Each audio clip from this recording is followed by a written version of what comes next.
Hello everyone, this is Wylock, grade 6, lesson 6, and today we'll be working on this worksheet. So the first part of this worksheet is adding money.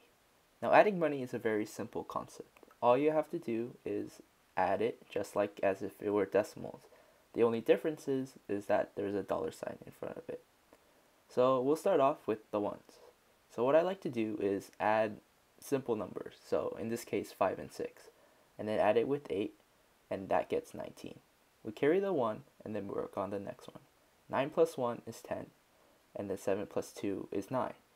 That makes 19. We put 9 down there and then carry the 1 again. We put down the decimal point, and now we go on. So 8 plus 1 is 9, 9 plus 5 is 14. Put the 4, carry the 1, next. 9 plus 1 is 10, 7 plus 6 is 13. And then that makes 23. So you put 3, then carry the 2, and drop the 2. And then don't forget the dollar sign. Simple, right? Now we'll work on the next one. So what you want to do here is the same thing. 6 plus 4 makes 10, plus 6, 16. Put the 6, carry the 1. Now 9 plus 1 is 10. 3 plus 3 is 6, that makes 16, put the 6, put a decimal sign, carry the 1, 8 plus 1 is 10, put a 0, carry the 1, now count this one, 3 plus 1 is 4, 8 plus 12, 13, put 3 plus 1, and 130 and 66 cents. Now, on to the next page.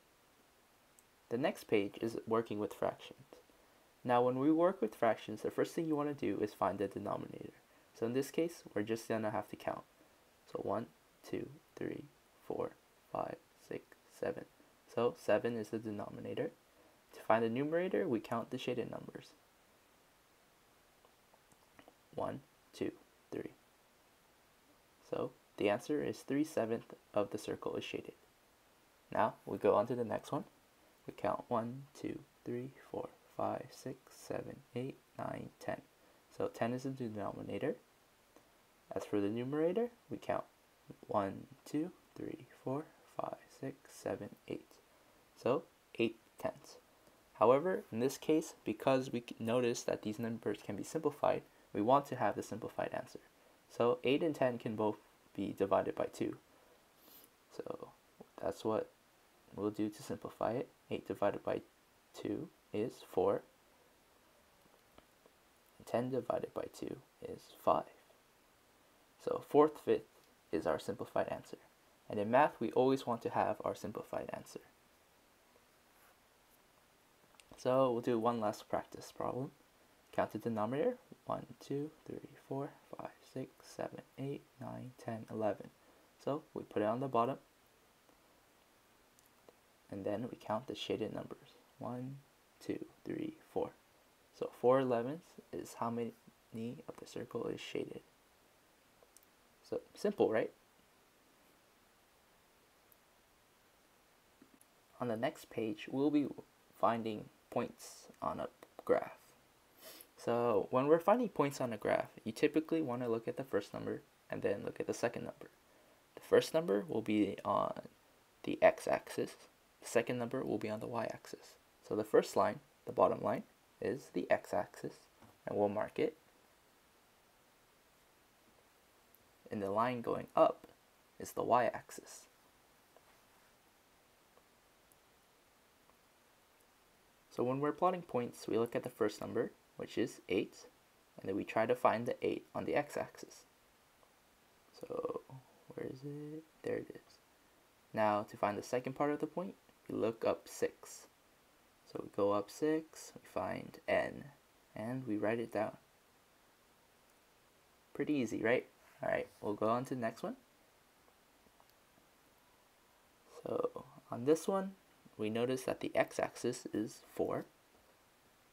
So we go find that right there, and we go up 8 because the second number is 8 right there. And the letter is C.